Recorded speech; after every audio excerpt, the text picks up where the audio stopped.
Hello friends, எல்லாரும் எப்படி இருக்கீங்க? நம்ம இன்னைக்கு எதை பற்றி பேச போனா, இன்றைய காலகட்டத்தில் ஒரு குழந்தை எப்படி வளர்க்கப்படுகிறது அப்படிங்கிறத பத்தி இன்னைக்கு பேசுறோம். நேற்று அன்றைய காலத்தை பத்தி பேசணும். இப்போ இன்றைய காலத்தில் பாத்தீங்கன்னா ஒரு குழந்தை முதலாவது பிறக்கும் பொழுதே பாத்தீங்கன்னா மோஸ்ட்லி எல்லா குழந்தைகளும் நிறைய இப்போ சிசரியன் தான் நடக்குது. அப்படி சிசரியன்ல பெற்றோர்கள் பெற்றெடுக்கும் போதே பாத்தீங்கன்னா அவங்க அந்த சிசரியன் முடிஞ்சு அவங்க கான்சியஸ் வந்து அந்த மயக்க நிலை அந்த வழியிலிருந்து அவங்க மீண்டு வர்றக்குள்ள குழந்தைக்கு என்ன பண்ணிடுறாங்கன்னா, ஐயோ அந்த குழந்தை அழுகுது, நம்ம ஏதோ ஒரு பால் கொடுத்துடலாம் அப்படின்னு ஏதோ ஒரு ரெடிமேட் பால் கொடுத்துட்றாங்க. அந்த தாய் வந்து நல்லா தெளிவான நிலைமைக்கு வந்து கொடுக்கும் போது எல்லாரும் என்னன்றாங்கன்னா, இல்ல பாலே இல்லை, அவங்களுக்கு பாலே இல்லைன்னு அதே ஃபர்ஸ்ட் தப்பே பண்ணிடுறாங்க. ஏன்னா குழந்தைக்கு வந்து தாய்ப்பால் மாதிரி ஒரு ஆரோக்கியமான ஒரு உணவு இல்லவே இல்லை. ஏன்னா தாயோட பால்ங்கிறது வந்து உண்மையாலும் அவங்களோட தாயின் ஒரு ரத்தத்தை தான் பாலா கொடுக்குறாங்க. அது அவ்வளோ ஒரு இது. அது மட்டும் இல்ல, முதல் நாளில் வருகிற பால் வந்து அது குழந்தைகளுக்கு உண்மையாலும் அது வந்து சீமப்பால் அப்படின்னு சொல்லுவாங்க. அதுல நிறைய எதிர்ப்பு சத்துக்கள் இருக்கு, நோய் எதிர்ப்பு சத்துக்கள் இருக்கு. அது ரொம்ப ரொம்ப முக்கியமா குழந்தைக்கு கொடுக்க வேண்டியது. ஒன்னா இந்த மாதிரி தாய் வந்து முடியாத நாளெல்லாம் அப்படி பண்ணிடுறாங்க. இல்லைன்னா குழந்தை ரொம்ப கம்மி வெயிட்டா இருக்கு, அண்டர் வெயிட்டா இருக்கு, குழந்தைய நாங்க எங்களோட இதுல வச்சு நாங்க பாக்குறோம் அப்படின்னு சொல்லிட்டு குழந்தைய தனியாவும் தாயை தனியாவும் வச்சு அங்கேயும் குழந்தைக்கு வேற பால் கொடுத்து அப்படிங்கிற மாதிரி பண்ணிடுறாங்க. முதல்ல தாய்ப்பாலை இப்ப நிறைய குழந்தைகளுக்கு கொடுக்காமலே இல்ல என் குழந்தைக்கு நாங்க புட்டிப்பாலே பழகிடுச்சு, எனக்கு பாலே இல்லை அப்படிங்கிறாங்க. அதை ஃபர்ஸ்ட் கரெக்ட் பண்ணிக்கோங்க. அது ஒண்ணு. இரண்டாவதாக குழந்தை வளர்ந்து வர சூழ்நிலையில பாத்தீங்கன்னா, இப்போ வந்து நம்ம அந்த காலத்துல நான் சொன்ன மாதிரி 6 வயசுங்கும் போது கூட காதுல என்னை கை வச்சோம்னா அன்னைக்கு தான் ஸ்கூல்ல சேர்த்துறாங்க. இன்றைய காலத்தில் குழந்தைகள் வளர்ப்பதற்கு பெற்றோர்கள் இருவருமே வேலைக்கு போற மாதிரி பெற்றோர்களா தான் இருக்காங்க. அப்பெல்லாம் ஒரு தாய் என்பவள் வீட்டுல இருந்தாங்க, ஒரு தகப்பன் தான் வேலைக்கு போயிட்டு இருந்தாங்க. அவங்க வந்து வீட்டுல இருக்கிற எல்லா வேலைகளும் செஞ்சுட்டு குழந்தைகளை நல்லா வளர்த்திட்டு இருந்தாங்க. இப்போ ஆனா இன்னைக்கு சூழ்நிலை அது முடியாது. ஏன்னா 2 பேரும் வேலைக்கு போனாதான் கண்டிப்பா குடும்பம் நடத்த முடியுங்கிற சூழ்நிலையில 2 பேரும் வேலைக்கு போகும்போது அந்த குழந்தைய பார்த்துக்கொள்ள பாட்டி தாத்தா இல்ல. ஏன்னா அப்பெல்லாம் பாட்டி தாத்தா கூட இருந்தாங்க, இப்ப பாட்டி தாத்தாவும் இல்ல. அப்போ 2 பேரும் வேலைக்கும் போது அந்த குழந்தைய கொண்டு போய் சிறு வயதுலயே, நல்லா சொல்ல போனா 1 வயசு 2 வயசுங்கும் போதே கொண்டு போய் கிண்டர் கார்டன்ங்கிறாங்க, பிளே ஸ்கூலுங்கிறாங்க, கிரீட்ஸுங்கிறாங்க, பால்வாடிங்கிறாங்க, பலவிதமான பள்ளிகள் குழந்தைகளுக்கு பாவம் வந்துருச்சு. அங்க கொண்டு போய் போட்டோன்னா அந்த குழந்தைகளை அவங்களும் நிறைய குழந்தைகளை வச்சுட்டு அவங்களுக்கு அதை குழந்தைங்க கூட எப்படி டைம் ஸ்பெண்ட் பண்ணுவாங்க? ஏதோ கொஞ்ச நேரம் சொல்லிட்டு அதுகளை தூங்க வச்சுட்டு இவங்க கொடுக்குற ஃபுட்டை அந்த குழந்தைங்க சாப்பிட்றாங்களான்னு பார்ப்பாங்களாங்கிறதெல்லாம் தெரியல. நம்ம இருந்து நம்ம அந்த காலம் மாதிரி நிலாவை காட்டி ஊட்டிறதோ இல்ல வெளியே வேடிக்கை காட்டி குழந்தைங்களுக்கு சோறு விட்டுறதோ அதெல்லாம் இருந்துச்சு. இப்போ அதுக்கு வாய்ப்பே இல்லை. இரண்டாவது, அவங்க பெற்றோர்கள் சாயங்காலம் அவங்க வரும்போது பாத்தீங்கன்னா 2 பேர் களைத்து போய் தான் வருவாங்க. வரும்போதே 2 பேர் டயர்டா இருப்பாங்க. அப்போ அந்த குழந்தைக்கு அவங்க நம்ம நினைக்கிற மாதிரி எல்லாவற்றையும் சுற்றி காட்டிலாம் சோறு விட்டுறதுக்கு அவங்களுக்கு நேரமே இல்லை.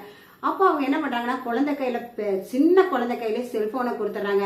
அதுல டோரா புஜ்ஜி பாடல்களோ ஏதோ ஒரு பாட்டை போட்டு அதை குழந்தை கையில கொடுத்துட்டு அதை மெய்மறக்க செய்து ஊட்டுறாங்க. அந்த குழந்தை அதை ரசித்தும் உணவதில்லை, ருசிச்சும் உண்றதில்லை, எதையோ அது சாப்பிட்டுக்குது. இவங்களுக்கும் அவங்களுக்கு டைமும் இல்லை. பெற்றோர்களை குறை சொல்றதுக்கு வாய்ப்பு இல்லை. ஏன்னா இவங்களுக்கும் டைம் இல்லை, அவங்களும் டயர்ட்ல வராங்க. இப்படியாக அந்த குழந்தை பிறந்ததுல இருந்தே ஒரு ஆரோக்கியமான ஒரு உணவு சூழ்நிலையில முதலாவது வளருது.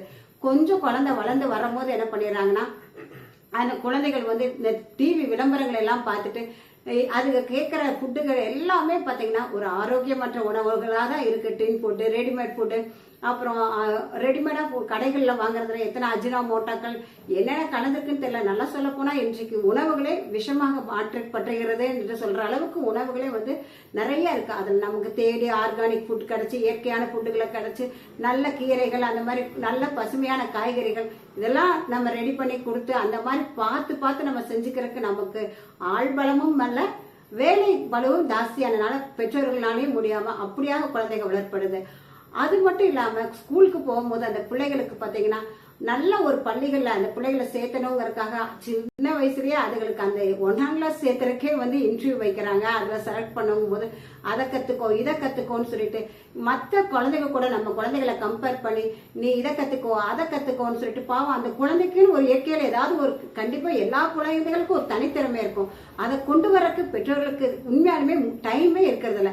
இவங்களோட காரியங்களை அந்த குழந்தைகளுக்கு திணிச்சு நல்ல ஸ்கூல்ல நான் சேர்த்திருக்கேன், என் குழந்தை பெஸ்ட் ஸ்கூல்ல படிக்குது, என் குழந்தை அந்த ஸ்கூல்ல படிக்குதுன்னு சொல்லி அவங்க அந்த குழந்தைய வந்து சிறு வயதுலேருந்து போய் இவங்களோட ஒரு பெருமை நிமித்தமாகவோ இல்ல மத்தவங்க கூட கம்பேரிஷன் பண்ணியோ கொண்டு போய் அந்த குழந்தைகளை நல்ல ஒரு வழியில சேர்க்கிறோம்னு சேர்த்து ஃபர்ஸ்ட் ரேங்க் வரணும், நீதான் ஃபர்ஸ்ட் ரேங்க் வரணும், நீதான் நல்ல மார்க் எடுக்கணும்னு சொல்லி அந்த குழந்தைகளுக்கு சின்ன வயதிலே தேவையற்ற பழுவை கொடுத்து அந்த குழந்தை அப்புறம் ஓடணும், படிக்கணும் படிக்கணும் படிக்கணும் படிக்கணும் என்று அந்த மாதிரியே எண்ணத்திலேயே ஓடிட்டு வந்து ஹோம்ஒர்க்கு சாயங்காலம் வந்து அதுங்களுக்கு விளையாட நேரம் இல்லை, ஹோம்ஒர்க் பண்ணணும், அதை பண்ணணும், இதை பண்ணணும், பிராக்டிக்கல் சின்ன குழந்தைகளுக்கு அதை பண்ணுங்க இதை பண்ணுங்கன்னு சொல்லிட்டு ஜாப்பனீஸ்ல குழந்தைகள் எல்லாம் பார்க்கும்போது அவங்க வந்து படிப்புக்கு கொஞ்ச நேரம் செலவு பண்ணிட்டு அந்த குழந்தைகளை இயற்கையாக காய்கறியை விளைய வைங்க, இயற்கையான முறையில காய்கறிகள் விளைவிக்கிறது, அதுகளை சந்தைப்படுத்துகிற முறைகள் இல்லைன்னா நிறைய தொழிற்கல்விகளை குழந்தைகளுக்கு சொல்லி கொடுக்குறாங்களாமா. ஏன்னா அவங்களுக்கு ஜாப்பனீஸ் தான் உலகத்துல நாலேஜான பர்சன்ங்கிறாங்க. ஆனா அவங்களுக்கு தெரிஞ்சிருக்கு தொழிற்கல்வி மிக முக்கியம் என்று.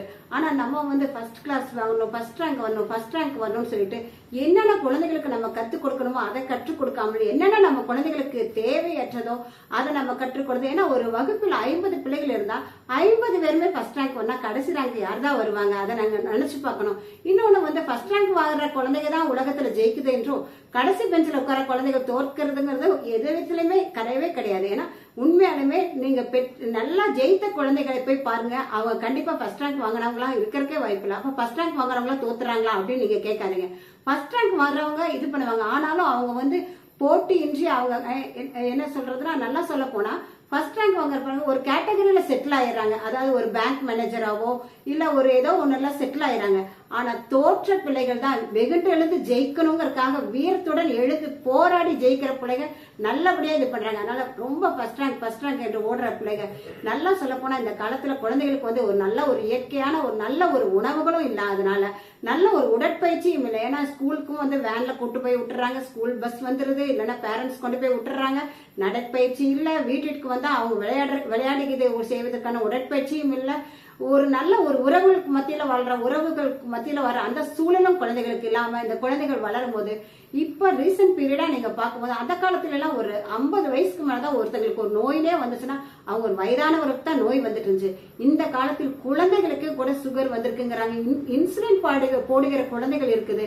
இந்த காலத்துல குழந்தைகளுக்கு வருகிற நோய்கள் எல்லாம் கேட்கும் போது ஐயோ இந்த குழந்தைக்கா அப்படிங்கிற மாதிரி நமக்கு மனசுக்கு ரொம்ப வேதனைப்படுகிற வண்ணமாக சின்ன சின்ன குழந்தைகளுக்கே நிறைய வியாதிகள் வருது. என்ன காரணம் அப்படின்னு பார்க்கும்போது உண்மையாலுமே ஏதோ ஒண்ணு இந்த உலகத்துல எல்லாருமே ஒரு இயந்திரமயமான ஒரு வாழ்க்கை வாழ்ற மாதிரி வாழ்றோம். யார்கிட்டயோ நாங்க ஜெயிச்சிட்டோம்னு சொல்லி யார்கிட்டயோ நிரூபிக்கிறதுக்காக ஓடிட்டு இருக்கோம். எதுக்காக ஓடுகிறோம், ஏன் ஓடுகிறோம் அப்படின்னு நம்ம நினைக்கிறதுக்கும் நம்ம நேரம் இல்லை.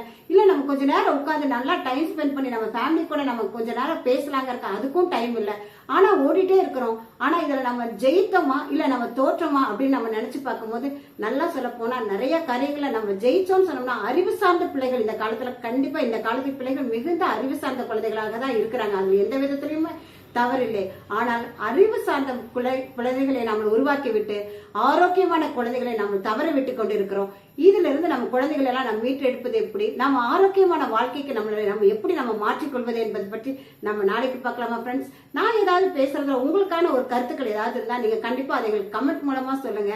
உங்களுக்கு அது பிடிச்சிருந்தா நீங்க எதுனாலும் என் கூட ஷேர் பண்ணுங்க, எனக்கு அது சந்தோஷமா இருக்கும். Thank you friends.